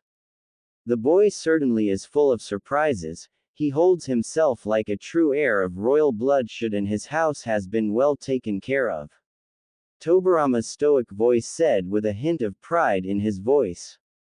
He was always one to take note of such fine things and admire them, and the boy was scoring high marks on his list of manners and lifestyle. Mito herself had expected everything to be a complete mess. With a small child like him having the whole house to himself, she hadn't expected, well, this. But only one thing was still ringing in her mind right now. "And he's such a sweet little munchkin too," she cooed happily, making Tobirama sigh and pinch the bridge of his nose in exasperation. While she was more into these things when it came to little kids. All these Uzumakis were too impulsive for their own good sometimes. Both their musings were cut short when the door in front of them slid open while their little host walked in with a tray full of simple and plain cookies with 2 cups of tea. He served them with a little sad smile. "I'm sorry, I only have these," he mumbled apologetically, a bit ashamed at having to serve his guests such bland-looking snacks. The two glanced at each other and dismissed his little nervousness away by picking up their cups and taking a sip of their beverages. Tobirama placed the cup down, once more taking note that the boy was sitting on his knees in a formal way rather than simply sitting comfortably like he could have. Mito too took note of it but didn't give it much thought as much as Tobirama did. He pulled out a scroll from his hip pouch, handing it over to the boy who took them with a grateful smile.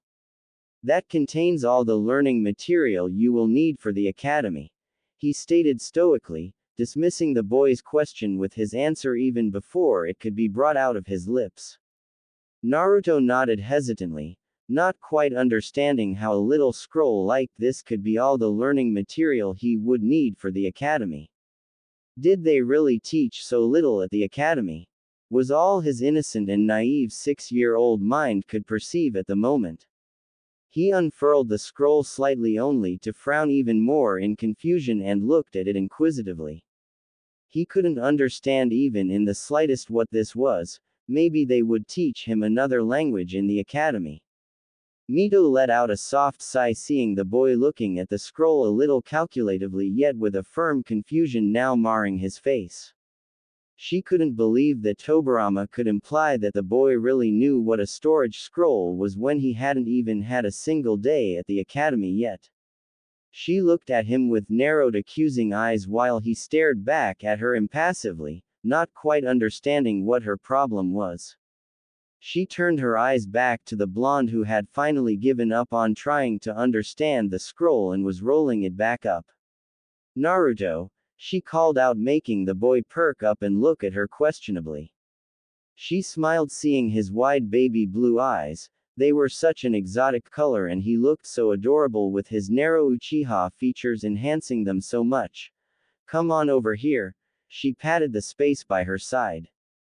The boy, though a little confused, nodded and went to sit by her side when she took the scroll in his hands and unfurled it yet again. She scooted closer to him, startling him a bit, and put the scroll straight in front of him. "Naruto, this is a storage scroll," she explained, getting a nod from the boy who was now paying rapt attention to her. He loved learning something new and this must be some shinobi affair. Though he looked on in amazement when she placed 2 fingers over the strange symbols and there was a small poof of smoke. His eyes widened when he saw the small pile of books and scrolls now resting atop the storage scroll. Mito smiled at seeing his excited glimmering eyes and smirked slyly to the ever-stoic Senju who had a small frown marring his face at not realizing this small fact a little earlier. Though both rose an eyebrow when the boy, Instead of going for the books or scrolls concerning the academy, picked up the storage scroll from underneath them and was looking at it as if it was Kami's gift to man. Wow! How did this little scroll hold so many things? Is this scroll special? Why did these small markings change slightly? How many books can it hold? Where do you get these? He asked in rapid fire, not taking his eyes off the scroll even for a moment, and Mito was surprised that his eyes had caught the slight change in the seals with just a single glance. No one ever noticed them even after going through them for years. The kid had sharp eyes, she mused, smiling softly at his star-struck face while he was looking at the scroll in pure excitement. This Naruto is a storage scroll, she explained patiently, taking it from his hands, and he nodded, looking at her for more information that she was more than happy to provide him with. You have to pump chakra into it to store things in it, or take them out whenever you want, she explained, making him nod, but not quite convinced with her vague information, which she picked up on in an instant and grinned. She loved explaining things regarding Fuinjutsu to anyone willing to listen. It was such an obscure and unknown art except for members of her own clan. She pointed her fingers on the strange markings, tracing the expertly drawn kanji over them to start her explanation. These strange markings are kanji, as you can see in some, are seals or special markings that belong to a very rare and obscure branch of the shinobi arts, Fuinjutsu. These seals hold the things stored in them, placed by the user in the small and confined space of the scroll. Not that the scroll in itself is special. It is all in these seals. She explained patiently, and now the boy had a satisfied smile on his face, liking the little details in her explanation, and was still in awe at the power of these small seals, as she called them. Sugoi. They must be so powerful. If these little small markings can hold so many of our things in a simple paper scroll, then the complex techniques in this branch would be amazing too, he whispered, gazing at the scroll with a spaced-out look, not noticing the wide eyes of the adults who were staring at him in stunned silence. Both glanced at each other in a seemingly silent eye-to-eye conversation, and Mito smiled slyly at the prospect of having a new candidate who was willing to venture into this exotic branch of the shinobi arts at so young an age. Naruto broke out of his stupor and instantly asked the first thing that came up in his mind. Will they teach this to us at the academy too? He asked innocently, but the hope in his eyes wasn't lost to either of them. Tobirama shook his head, breaking his heart a little at the thought of not being able to learn them in the academy. Naruto, Fuinjutsu is a scarce and rarely practiced art that not many venture into of their own accord, Mito spoke in her warm voice, making him nod sadly. But he was still confused at her words. But why is that? It seems so cool, he whispered, looking at the storage scroll in front of him longingly. Mito put her hand on the boy's head and brushed his silky golden locks gently. Both the elders were surprised how interested the boy looked into learning this non-flashy and boring art. You really are a surprising child, my little one. Most children love ninjutsu or taijutsu since they look and seem so cool and all, but brush off fuinjutsu since they are only simple markings or calligraphy arts combined with a little basic ninjutsu to create something much more complex. It is really rare for one to take an interest in it on their own, she explained patiently, getting a small nod from the boy while she kept brushing his soft hair she adored so much right now. She couldn't help but gush at his adorable yet saddening crestfallen expression. It is the specialty of my clan, you know, she said, making him perk up with a smile. It is only learned by a rare few outside my clan, and even within us, only a rare few ever get the honor of being called masters at this art. It is the most complex art known to the shinobi world, she stated, and saw the boy turn his gaze back to the storage scroll with a small bout of silence reigning in the room now. Both Tobirama and Mito looked on in curiosity at what the boy might say next, seeing his contemplative face. For Naruto, it intrigued him to no end. In his mind it was utterly stupid that they didn't teach this at the academy. So what if it was hard? That made it all the more reason for anyone to learn it. Where can I get books on Fuinjutsu? He finally asked, breaking the bout of silence, and Mito smiled widely at his words. For Tobirama, he was at a loss of words. Normally, children his age ventured into ninjutsu or even kenjutsu since it looked so cool and flashy, piquing their innocent attention a lot. But this young boy was something else. Now Mito was especially intrigued by the kid. No matter if he was an Uchiha, Fuinjutsu prospecting students were rare enough to think of such trivial things. She turned the boy's face to her by her finger placed on his right cheek and gave him a little smile. Well, I am not so bad at Fuinjutsu. Why don't I show you a few things and we'll see if maybe you want to pursue learning the art in the future or not. She asked him curiously, and Naruto beamed at the nice lady with a happy nod. Really? You'll teach me? He asked her with a voice of uncertainty but grinned when she nodded with a smile. When can we start? He asked happily, and she giggled at the boy's enthusiasm. Well, we could start now, but I don't think you have a calligraphy kit with you, so I'll have to bring one. Tomo, she was cut off as Naruto spoke up. What is this calligraphy kit? I may have it. What does it contain? He asked, and she giggled, shaking her head. No, Naruto-kun, it is rare for someone other than the Uzumaki clan members to have a sealing calligraphy kit with them. Again Naruto spoke up, making her surprised when she saw his vigorous shaking of head. Madara Gigi's library has so many things in it along with my father's. I don't know what all of them are or how to use them all, but maybe you can find this sealing kit in there. He asked her, not wanting to miss a chance at learning Fuinjutsu even in the slightest. Mito was surprised, but the idea now certainly seemed plausible, and she nodded at the boy, who smiled happily and stood up while taking her hand in his own. She followed him with a smile while he escorted them through the hallways of his house. This time Mito and Tobirama truly saw how beautiful the house truly was, never having explored it so much before. Naruto stopped in front of a sliding door with the Uchiha clan symbol embossed over it proudly. He slid it open and stepped in, with the two elders following him in to see what had Madara really kept in his house. Their eyes widened in unison to epic proportions at seeing the sight that was now in front of them. The room had shelves after shelves in several rows, each of them stacked full of scrolls and various other items concerning the shinobi affairs or his clan materials.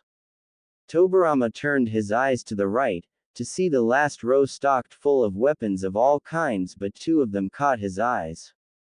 There, hung on the wall, were Madara Uchiha's personal war fan and Izuna Uchiha's personal katana. It made several memories of battling against the bearers of the two weapons, stored in such pristine condition, fly into his mind.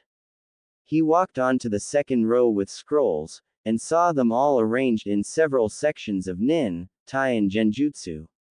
There were jutsu scrolls of all ranks and elements, even non-elementals were categorized separately from the elemental ones. It was quite probably larger than the village's own personal library, that in itself was filled more than 3/4 of the contents provided by the members of the Uchiha clan, with them using their Sharingan to document the techniques they learnt from various enemies of various lands. His family too must have documented and preserved each and everything they had scoured over the generations and kept them here for safekeeping. But that in itself raised a peculiar question in his mind. Naruto, do you by any chance know why your clan elders haven't taken this all in and absorbed this into the clan's property? He asked the boy, his voice laced in disbelief while unfurling a simple D-rank jutsu scroll to see the personal signature of none other than Madara Uchiha himself at the end of it. And he was surprised yet again when the boy nodded simply. The weapons section alone was enough for the clan to raise hell over a single family possessing it and try and absorb it into the clan's funds, which wasn't taking into account the amount of knowledge that was amassed in here. Mito too was shocked herself that the little boy knew of the reason why his clan hadn't pulled it in themselves and absorbed it for the clan's strength. Hi. Ka-chan told me when she brought me here sometimes, he whispered, sadness clearly lacing his voice. Only someone closely related to our family can enter this room. I don't know how it is, but she told me that this room recognizes our blood and chakra signature, and only when it sees that it is someone from my family can they enter it. No one has ever been here except you two till today, he explained innocently, looking for the small kid Mito had told him about and not seeing the completely baffled and shell-shocked faces of the adults behind him. Mito though looked around and narrowed her eyes at the markings laced all over the walls of the room. It was embedded with several layers of security, privacy and silencing seals. Nothing short of breaking in done by a full-blown seal master. After hours of breaking through the sequence of seals would one be able to access this room. Clearly whoever set this up didn't want anyone to be sneaking around here without her permission. And knowing the kinds of people the previous two owners of this house were, it wasn't the least bit surprising to the Uzumaki clan heiress. The two were very strict when it came to privacy in their lives, and this showed it to the fullest. Then why have you brought us here, Naruto? It is a family heirloom that has been protected by your family for generations, why show this to us? Asked the ever-curious Tobirama. Mito wanted to scold the man for such a blunt and rude question that could be taken as an insult for the boy's courtesy to them, but she was curious to this as well, so she let it slide this time and opened all ears to the blonde boy rummaging through the shelves with his tongue sticking out in frustration at not being able to find the kid in this treasure room of a place. I trust you too, came his answer with a small cough when he found something old and full of dust, making them quite surprised when he continued on. Ka-chan told me only to bring those in here that I trust completely, and never bring anyone from my clan here since they might try to take this all. But I trust you too. After all, Tobirama Ji-chan is the Hokage and Lady Mito is really nice too, you guys brought me books and helped me get in the academy. Lady Mito even offered to teach me, no one's ever been this nice to me, was all he could say when his shoulders were caught and he was turned around only to gaze into the warm violet eyes of the crimson-haired woman. Naruto, don't call me Lady Mito, she whispered softly, cupping his cheek in her hand, and loved the affection with which he looked at her, laced with his complete confusion at her words. Call me Mito Ba-chan from now on, okay? She asked gently, and he nodded, a bit embarrassed when she scooped him in her arms for a hug. She walked with the boy through several shelves, her face still showing surprise at finding some basic level Fuinjutsu scrolls stacked in the shelves too. She was guessing that this sealing work was quite probably done by Madara himself. Tobirama though was scouring through his particular interest, ninjutsu scrolls. He hadn't found anything that had piqued his interest for now, and for the life of him there wasn't even a single forbidden jutsu scroll in there. For that, he was glad as well as disappointed. Glad that a kid as curious as him didn't have dangerous things to tinker with in his leisure time, and disappointed at not finding anything particularly of interest to him. Naruto, you say you haven't brought any Uchiha here? Tobirama's voice rang through the room, getting a simple nod from the boy. Tobirama nodded in affirmative, gazing at the jet-black blade encased on the wall, safely making him remember his battle with the last Uchiha clan head. That includes Kagami too, right? He asked and got yet another nod, surprising him quite a bit knowing how close he was to the boy. Ka-chan made me promise to never bring another Uchiha in here no matter what, and only those from outside that I could trust completely. So I didn't tell Kagami Oji-san since he is an Uchiha. He spoke innocently, and Mito smiled at the blind faith the little boy had in them. Tobirama too was happy, but the boy was quite naive right now. Any clan, no matter who it was, would give just about anything to get their hands on the things collected in this room to get a chance at increasing their own strengths. He himself had half a mind to absorb it all into the village archives, but he couldn't touch a family heirloom like this from a boy to whom it meant the world. Mito crouched down and looked him straight in the eyes with a serious look on her face. Naruto-kun, now you have to promise me another thing just like you did for your Ka-chan. You will that for me, won't you? She asked him in her gentle tone, getting an instant nod from the boy who had simply no qualms with it. Don't bring or even tell anyone about this room other than us. You don't know what people would do to get their hands on this if they knew what was here. Promise me the room stays a secret with only us knowing about it. She asked softly, and Naruto nodded innocently, trusting the woman. After all, she said the same thing his Ka-chan told him, and she was always right in his mind. Hi, I promise you, Mito Ba-chan, he said in his soft yet melodic voice, making the woman smile and ruffle his hair playfully. She caught his chin in her fingers and placed her lips on his forehead. Let's go, I found it. She spoke playfully, getting a grin out of the boy. She took his hand in her own and led him out, looking behind her to see Tobirama still scouring the place like a hungry scavenger. Let's go, she said firmly, leaving no room for arguments and pulling the man out by his collar, who yelled out protests in return that he wanted to stay a little longer like a child.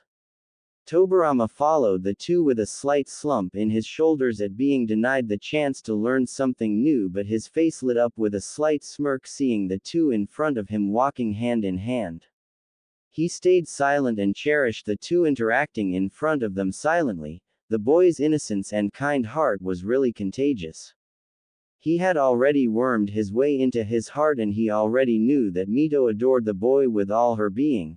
Having found herself an apprentice, she had long since given up looking on after her repeated failures at scouring for one. They sat back in the living room while Mito had pulled the boy onto her lap, much to his embarrassment, but she wasn't taking any of it. She placed her chin over his head and pulled open the calligraphy kit, getting down to business now. She showed him the proper way to rub an ink stone and showed him how it was done so he could follow in her lead. He did as he was asked patiently, rubbing the required ink off the stone for their practice session. Mito wouldn't tell him right now, but this was a moment every seal master cherished when he decided to take on an apprentice. She took a brush in her hands. Instead of using the support between her index finger and thumb, she placed it in his hands on merely her fingertips for the added precision that was needed for the art of sealing. Naruto looked at her hand with narrowed eyes and took a brush in the same way in his left hand, once more surprising her with a new edge she found in him. Alright Naruto, no, watch this closely, alright? She asked in but a whisper, feeling his head bob up and down under her chin. Her hand expertly traced the kanji for fire on the blank sheet in front of her. Naruto tried to do the same, though his ending strokes came a bit sloppy, as was expected of someone trying their first hand at the art of calligraphy. Tobirama smiled, sipping on some tea he had poured from the kettle the boy had been kind enough to bring them earlier, and watched on the boy's shaky hands take their first steps into the obscure field of sealing. He was still surprised that even after 2 hours straight of silent whispers and the finesse-laced brushwork, he didn't seem to be letting pee anytime soon. He had tried the same with Tsunade, but alas, she was a bit too hot-headed and loved taijutsu instead of the boring art that was sealing. Mito noticed it too, glancing at the clock to see how late it truly was, and caught his hand with the brush, kissing the back of his head gently to halt his calligraphy session for the day. He looked back, a little peeved and mostly confused, but smiled when he saw the smiling face of the crimson-haired woman he sat on top of. That's enough for today, Naruto-kun. It's already time for the sun to set. She answered his query before it be brought out, making him look out the glass door in the room and have wide eyes at seeing the slightly darkening sky, showing how late it truly was. He got off her lap and both elders stood up from their interesting day, smiling at the boy who walked them out to the door. The two turned around, reaching his doorstep, getting a polite bow out of the boy. Thank you for taking the time to visit and teach me, it was really nice. Arigato. He spoke in his soft tone, making Mito crouch down and poke his nose playfully. Thank you for having us, my adorable little thing. Now you come to my house tomorrow after Academy lets you off and we'll start off where we left today, alright? She asked, making the boy beam and wrap his arms around her neck, making her giggle and hug him back equally happily. But where do you live, Ba-chan? He asked after a moment, realizing he didn't even ask for her address as of yet.